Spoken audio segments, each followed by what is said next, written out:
Përshëndetje të nderuar miq, do të shkojmë në Shtetet e Bashkuara të Amerikës për të folur për një lajm që mund të themi që është lajm I keq për shqiptarët, pasi Donald Trump, presidenti I Shtetet e Bashkuara, njoftoi pra nëpërmjet administratës së tij pezullimin e lotarisë amerikane. Shumë shqiptarë në çdo vit I vajnë shpresat tek ky proces për të përfituar, për të shkuar pra për një jetë më të mirë në tokën e premtuar në Shtetet e Bashkuara të Amerikës. Në këtë vit nuk kishte një aplikim, pra siç jemi mësuar në fund të tetorit e në nëntor, pra të kishim aplikim, ndërkohë që pak ditë më parë unë njoftua pas sulmit në një universitet në mos gaboj në New York, që do të pezullohen. Po çfarë do të thotë më shumë kjo dhe a preket Shqipëria konkretisht pra, apo është një vendim vetëm për vendet në lindje, pra nga ishte dhe autori I sulmit? Për këtë do të flasim me zotin Sadri Kortoçi. Zoti Kortoçi, përshëndetje dhe faleminderit. Përshëndetje. Ju jeni jo vetëm aktivist shqiptar në Shtetet e Bashkuara në New Jersey, po njohës I politikës atje, ndjekës I zhvillimeve edhe në SBA, por edhe në Shqipëri. Ky lajm, a mund të jepni më shumë detaje për shqiptarët, çfarë do thotë? Po, nëse qeveria amerikane pezullon drejtën e lotarisë të vizave, diversity visa si thonë ta, normalisht edhe Shqipëria do ndikohet. Pra është marrë vendimi këtu preket e Shqipëria. Po, ajo për momentin në vërtet është marrë si vendim, po ato duhet me aprovue Kongresi Amerikan, që të marrin vendim në formë shpreh. Kjo ka ardha në vërtet ky vendim. Trump ka tentu edhe në 2017 me heq këtë programin e diversity visa të lotarijave amerikane, por s'ka arrit me bë, domthon, është mundu edhe një herë domthon I ka pezullu për një kohë të shkurtër në kohën e Covidit, por tash ka dhënë ajo sekretarja e Homeland Security ka informuar domthon që administrata e Trumpit do ndaloj këtë. Në të vërtet, ai ka mujt me pezullu për një kohë edhe mos me ndalu, pasi dihet që ky program ka filluar që nga vitet 90-95, domethënë edhe kanë qenë diku 50.000 familjarë që janë fut në Shtetet e Bashkuara të Amerikës, edhe në momentin që ata janë aprovuar domethënë mas një këta I thonë screen, mas një sit, si me thonë shqip, masi kualifikohen për ato randin e parë, shkojnë ke randi I dytë, pra qesin ato dokumenta shëndetësore, dokumentat e shkollimit, çdo gjë kur I kalon gjithë ato kriteret, mastaj ju aprovohet një vizë, duhet me pas edhe një sponsor që ka vite në Amerikë, domethënë që mbulon të ardhmat për një periudhë disa vjeçare, gjoja për këto që vinë, domethënë, po asnjëri kur vjen normalisht që vinë thjesht me ndërtu një jetë, nuk basohen te as familjarët e vetë edhe as të njerëzit që kanë bërë ato garanci. Por problemi është se kjo ne si shqiptarë, domethënë dihet se sa familjarët kanë ardhur për Në mos gaboj edhe ju me anë të këtij procesi pra të lotarisë keni shkuar në Shtetet e Bashkuara. Apo jo? Unë vërtet kam marrë si turist me vizë turistike dhe kam ardhur kthy herën e tretë, domethënë që kam marrë përfundimisht në 97-ën, në mars 97 kam aplikuar si azilant politik. Edhe në intervistë, domethënë në intervistën e parë më shpremtu që do marr letrat. Ajo çështja ime ka qenë shumë si me thonë komplikume, pasi kam qenë pjesëtar I administratës asë kohë në Shqipëri, edhe ajo oficierja e imigracionit në vërtet asgjë nuk më pyeti për çështjen time, më shumë pyeti për çështjen e Azem Ajdarit, për çështjen e Duart Selamit, më pyeti më shumë për politikën aktuale në Shqipëri, tha unë nuk di asgjë për Shqipërinë për momentin, se kam vite që s'kam marrë, tha po duket se kur ti duhet me qenë një nga kandidat me marrë letrat. Unë se kam tha komplet në dorë, e ka ai, si me thonë, supervisor, tha që i vlerëson ato thanjet e tua dhe ato që ka kom përgatit në qesje, po me që pas këtë familjen këtu, do të bashkoj me familjen. Ajo është, si me thonë, pak fat, edhe pak ndikoj ajo, ndikoj pozita që kisha në Shqipëri, domon që punosha për shtetin, situata në 97-ës, domon që me firmat piramidale, krejt të faktor u bon, domon ishte një rezultat që ajo tha besoj që ti do i marrësh letrat, edhe mas 2 javë që merr ajo recommended, approved, domon e kishin rekomandu për aprovim, mas një muj domon thot je aprovu edhe ke drejt me nxjerr ato letrat për me udhëtu travel document edhe në proces ato gjëra të tjera për bashkim familje dhe kështu, mas një vite 3 muj, diçka, një vite 4 muj, u bashkova me familjen. Pra për të rikthyer tek kjo zoti Kortoçi, pra nuk kemi një pezullim, pra nuk është marrë vendimi nga gjykata, është thjesht vendimi marrë nga qeveria, por në fund do ta thotë gjykata fjalën për këtë rast. Do ta thot kongresi, për çështën time apo po flet për Jo, flas për rastin tani do ta thot kongresi fjalën e fundit. Po, do ta thot kongresi fjalën e fundit nga këto mediat amerikane dhe nga njerëzit që tash kanë akses të këto social media, disa njerëz domon e kritikojnë pse Trumpi ka mujt me pezullu për momentin, pasi ky u bo shkas domon ngjarja që ndodhi në Brown University që u vran 2 veta dhe disa tjerë u plagosën nga investigim nga hetimet, domon ai personi që kryu aktin e terrorit ishte një emigrant nga Hungaria që kishte ardhur me vizë, me llotari vize. Tashi kur politikanët e gjojnë një shtek që ndoshta diçka që kanë dashur me bë përpara dhe gjojnë një arsye. Pra po thoni që po përdoret si justifikim. Po përdoret si justifikim, pasi shumica këtu duhet me kuptu një gjë që Amerika është bë me emigranta. Ai ka ardhur nga Hungaria, unë kam ardhur nga Shqipëria, tjetri ka ardhur nga Afrika.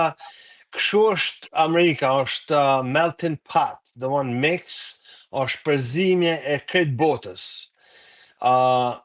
Problemi se si politika i kanalizon gjanat kur ka interesin e vetë për diçka, mundohen që me kryu autoritet ose me fitu kredibilitet të ata zgjedhësit e vetë.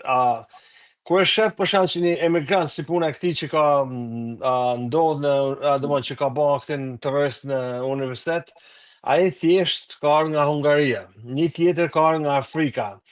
Amerika është bë me emigrantë, edhe baba i Trumpit ka ardhur nga diko. Kështu që s'mundesh me thonë që erdhi Sadriu, erdhi Dylberi në Amerikë dhe bani krim edhe tash ka ardhur me loteria amerikane. Njerëzit futen, njerëzit i ke këtu që kanë link këtu me gjenerata edhe këtu çdo ditë ndodhen krimet armatosur. Çdo ditë. Ajo se nga vjen ti edhe pse ke kry krime nuk ka të bëjnë për mendimin tim, nuk ka të bëjnë as pak, domthon se ti ke fituar loterinë amerikane dhe ke prit me fitu një loteri dhe me shku me kry krime në Amerikë. Për mua kjo nuk unë e suportoj Trumpin, po për mua nuk ka asnjë lloj kuptimi. Por në Shqipëri ne nuk kishim këtë vit në fakt, edhe përpara se të meshë vendimi për pezullimin nuk u hapën fare aplikimet. Po, sikur se thash përpara, ky ka dashur me ndalu komplet edhe përpara këtë, nuk ka dashur pasi dihet, domethënë vetëm sa njerëz kanë hyrë to vite që ishte administrata e Biden, sa njerëz kanë hyrë legal. Amerika sot, si më thonë, është nuk dihet me statistika se sa njerëzit janë të pa dokumenta.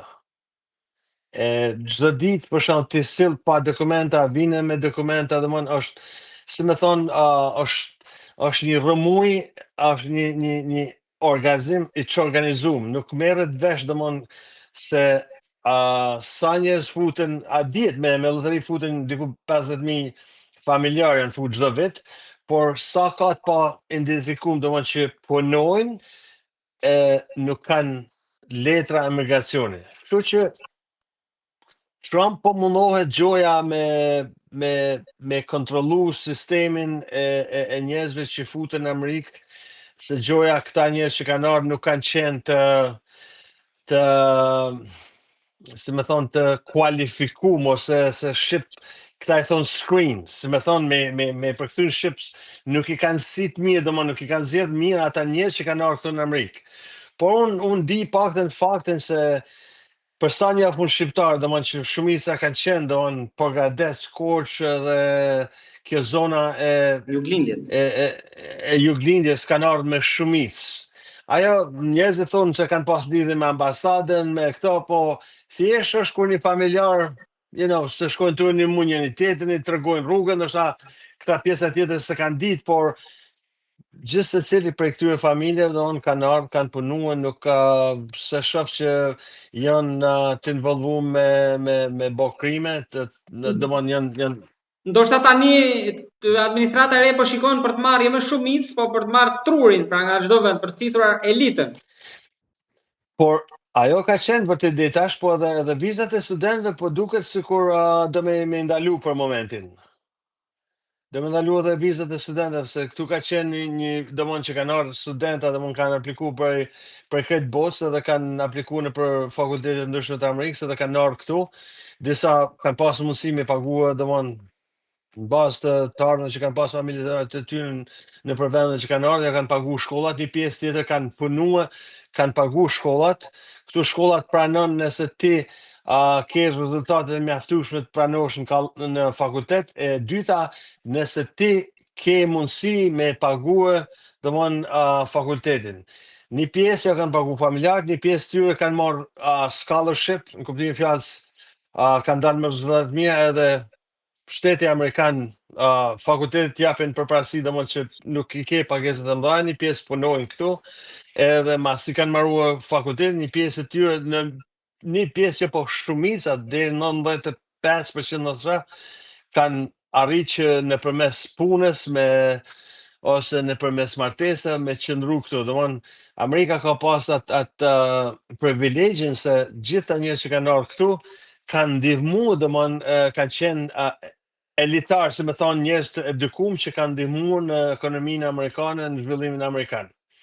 Por si duket Trump këtë vitin e fundit e ka stopuar edhe këtë programin e vizave të studentave, edhe nuk e di se kush është qëllimi vërtet i tij, por kjo është situata. Ndërkohë ka pas sot edhe një thirrje nga ambasada e Shtetit Bashkuar në Tiranë që për mashtrimin për martesat që mund të çojnë në dënime serioze në Shtetet Bashkuara, pra këto martesat fiktive, ndërkohë që ka aplikime të hapura për Teach Girls 2026. Pra, po janë mënyra të ndryshme që po tentojnë të thithin pra ajo që ju thatë pak më lart. Po çdo ligj që ka lidhje me përfitimin, domethënë që njerëz kanë përfituar nga këto ligje që shteti amerikan i ka nxjerrë në raport me emigracionin, njerëzit mundohen me çdo lloj mënyre me përfitu. Martesa. Tash është shumë e vështirë ta dallosh një martesë fiktive me një martesë reale që s'është fiktive, reale. Këtu të paktën këtë vitet e fundit që kanë ardhur me dhjetra shqiptarë, me qindra shqiptarë, domethënë kanë ardhur në Amerikë, një pjesë si do i marrin letrat. Azili politik s'para është i pranueshëm aq shumë sikur ka qenë në kohën kur ka marrë dhunë. Kështu që do gjojnë çdo lloj metode, dikush me anë të punës, dikush me anë të shkollës, dikush me anë të martesës. Tash martesa kur shkon ke gjyqtari, gjyqtari shef fakte, domethënë se ti ke jetu me advisën, ndoshta ke jetu fast, ndoshta thjesht ke jetu 3 vjet, e ke paguar edhe kështu është Po kapën ata normalisht do dënojnë, por shumicën e rastës është shumë vështirë ta kapsh për shembull ta dallosh se është martesë fiktive ose jo fiktive. U di që në vitet 90 për shembull, 90 atë në fillimet e demokracisë kur Shqipëria u hap, domethënë njerëzit kanë pas familjarët e tyre mundu me viza amerikane dhe në kuptimin fjalës me martesa, por atë ka qenë komplet ndryshe se njerëzit kanë qenë shkputur nga Shqipëria me Amerikën edhe ti ke bën një martesë ndoshta në Amerikë kur ka shkuar në Shqipëri, s'ka ditë me shpjegu se s'ka qenë tu bashkëtu, ndërsa këtu lirësh mundën bashkëtu me një rast tuaj edhe për 2-3 vjet edhe merr pagesën, domthon cilat palë ose djalë se vajza merr atë pagesën edhe mas 3 vjeç mundesh lirësh me shku më bo atë divorcin edhe asgjë s'mundet me bërë migracioni. Kështu që gjithmonë ambasadat, njerëzit që përfaqësojnë ligjin detyrimisht japin deklarata në raport me falsifikimin që me kujtu njerëzve që mos me bën këto gjëra që janë patligjshme. Po njerëzit i bën, gjithsesi i bën, se nëse ti ke vendosur më në Amerikë, duhet me gjetë çfarë do lloj mënyre të ligjshme, të paligjshme që ti me arrit me marrë dokumente në Amerikë. Sadri, më lejo të bëj një pyetje për ta mbyllur, ne kemi folur, u bën disa vite bashkë, tani po mbyllim një vit, por ju i ndihni në zhvillimet në Shqipëri, i përcjellni. Si na shikoni nga andej, si po mbyllim këtë vit? Po, ju shumë bukur jeni domethënë rekord botëror në aspektin e lullëzon, çdo gjë. Çdo gjë lullëzon, domethënë vetëm raportet e krimeve të korrupsionit që keni si shtet mani rekord kombëtar, edhe bukur është se askush, domethënë këtë populli vjedhën, kuptimin fjalës se nëse ti qeveri ke vjedh si demokrat, si socialistat, masën e popullit, taksat e atyre, gjithë atyre që punojnë, si ato në sektorin privat, si ato në sektorin shtetëror dhe askush nuk ngrihet. Por e tjetra është e gjatë se tash i keni filluar edhe Big Brother, që është edhe një, sikur në gjova ke Top Channel, është ngjarja më kryesore që ka adheu. Domthon përpara çdo gjëje vjen Big Brother, domthon që është një reality show që nuk afrohet as pak me ato vërtytet ju kujtoj që vjet në këtë kohë, në këtë vakt kishim një tjetër ngjarje të madhe që u bë lajm në gjitha trevat tona, ishte para Shevia, kështu që para Shevia. Po ne i morëm të ngjarjet që s'kan as pak rëndësi, që me tërheq vëmendjen nga ngjarjet që janë të rëndësishme. A kupton? Kur shef domon që dy kryeministra, një është në arrati dhe një është për i akuzuar për korrupsion, përveç po flasim ato bashkitë, ministrat, kryetari i bashkisë, çdo gjë domon kisha më thonë se çdo lek që shqiptarët kanë paguar te qeveria i është vjedh. Në vend që të investohet në infrastrukturë, në shkolla, në rrugë, në spitale, çdo gjë që është në lidhje me mirëqenien e popullit është vjedh dhe askush nuk ngrihet me dënuar. Nuk më bën përshtypje, nuk më bën përshtypje se ti je socialist. Absolutisht ajo është ide jotja, është brëmosi jote, është ideologjia jote, po mu më bën përshtypje kur ti je shef, si socialist, si populli thjesht që ndoshta për ka partisë të kur shef që ai të ka vjedhë dhe ti nuk ngrihesh me thonë që ose deputet që sot përfaqësojnë parlamentin shqiptar nga partia që është pushtet nuk ngrihet asnjë me thonë që një sekond se parat tona po vjedhen.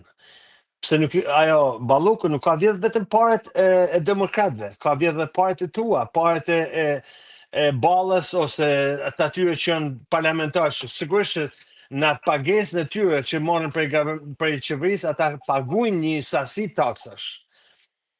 Por kjo duket në atë përshtypjen time se kur këtë janë hajdut, edhe janë pajtu me vjedhjen, janë solidarizu me vjedhjen, domthon. E që më bën përshtypje domthon që mediat domthon nuk i kushtojnë as pak rëndësi, kushtojnë rëndësi gjanave që nuk kanë bajnë as pak as me gjene aktuale në Shqipëri, po me gjana që janë komplet pa vlerësume. Si me thonë, si kur tash, dje, pash, tha sot do filloj Big Brother, tha ngjarja më e rëndësishme në Shqipëri. E kur shef në Big Brother, për shkakun që shef njerëz që po flasën Miss Kosova, se ka qenë Miss Kosova, nuk e njoh, por pash mrom, më falni për shprehjen, të falin gjithë ato njerëzit me gjoks për jashtë.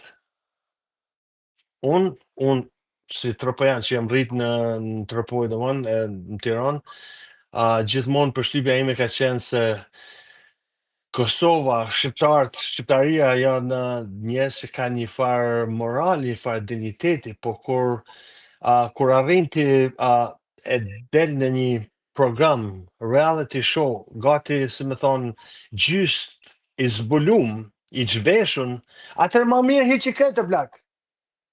Hiqi, s'ke pse mi mbullat ti mu vetëm ato, s'po flasë që se është nështë shofin edhe fëmijë.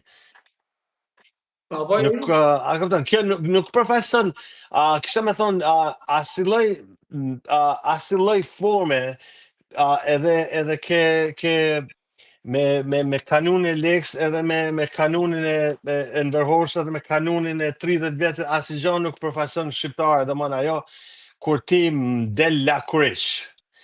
Edhe ma përzin edhe keqja se përzin edhe politiken, domon e futin politik edhe ke reality show. Pash. A keni fjalën për Ilir Vrenozin? Jo, Ilir është qytetar, thjesht Ilir shkret është thjesht njëri që ngrej zonën, po flas ke pash atë Monika Kremandën. Domon aq poshtë. Nuk e di se si ç'a mendojnë ata njerëz në Shqipëri, ato media ose ato regjisorët ose kush organizon këtë, domon kur Monika Kremandhi, bashkëshorti i saj, nuk them që mu dënu askush për askon, po ata janë ndarë zoti Kortoçi, janë divorcuar. Po nuk ka lidhje, po ajo është pjesë e politikës. Ajo është pjesë e politikës. Ti ke njerëz që merren me art, domon ke njerëz sa dush Shqipëri që mundën me dhon opinionista, mundesh me marr thjesht një opinionist që është, si me thon, afër realitetit, nuk man asnjë lloj krahu me vu aty, sikur vuni ata të Kosovës kanë vu atë këngëtarën, si ka ajo, se tash s'po më kujtohet emri.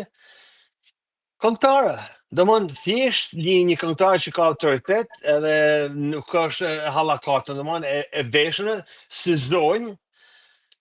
Ndërsa në Shqipëri shkojnë e ben Monika Kremandhin, që Monika me pa si fytyrë, domon ka su me ku ka qenë, domon duket se është komplet është transformuar si person nga ana e pastikave dhe gjanave. Ka qenë pjesë e politikës, edhe ti çon tash me dhon opinion. Kur ti nuk ke një përshtypje të mirë në politikë, edhe atë programin reality show ja ke humb vlerën kur çon njerëz të politikës. Kështu që nuk e di se si kur shef prej këtu, domon prej një vendi nga larg që nuk i influencuar as nga ekonomia, as nga politika, vetëm i shef si spektator, mendon edhe thu, si ka mundësi që çdo gjë domon atje është, nëse ti krejt bota ngjason diçka me njëri tjetrin, çdo vend, çdo reality show, çdo televizor, domon çdo ka diçka të përbashkë, politika ose jeta sociale, ekonomike në çdo shtet. Në Shqipëri janë komplet ndryshe plak. Duket sikur na jena domon kur shef jetën se si funksionon këtu, se si çdo gjë, ekonomia, politika, mediat funksionon, edhe shef Shqipërinë thua diçka nuk është në rregull me ata njerëz. Domon edhe prap kur shef shtetin thua normalisht që kështu duhet më shku, se kështu janë ta. A kupton, e bajnë domon e bajnë reality show në gjëra më të rëndësishme, kur ke sot domon ke sot që kryeministri, zëvendës kryeministri i një shteti, një është në avati, tjetri akuzohet se ka vjedh miliona dollar, miliona.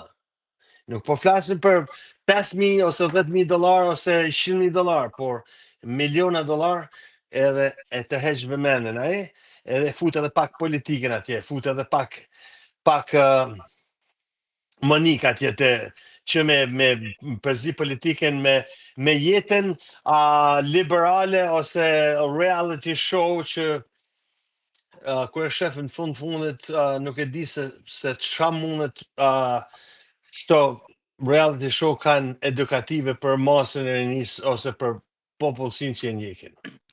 Përveç se me pa të uzon me një tjetrin, një debat që kthehet sa bëhet liberal, sa kthehet kështu, domethënë se secili ka opinionin e vet, pasi gjon, si më thon, edukative. Atëherë kur s'ka aty edukative dhe futen dhe politikën që njerëzit kanë urrëti për politikën, edhe aty bëhet një tërli që nuk e di se çfarë shi do ketë në fund. Duke uruar që viti tjetër të jetë më i mirë për gjithë, unë të falenderoj shumë zoti Kortoçi për shpjegimet për çështjen e lotarisë edhe për bisedën në tërësi. Falenderoj shumë. Shumë faleminderit edhe nga ju. Ju përshëndet, urime viti ri, urime Krishtlindjet, edhe shpresoj që viti 2026 të jetë edhe më i mirë. Amin.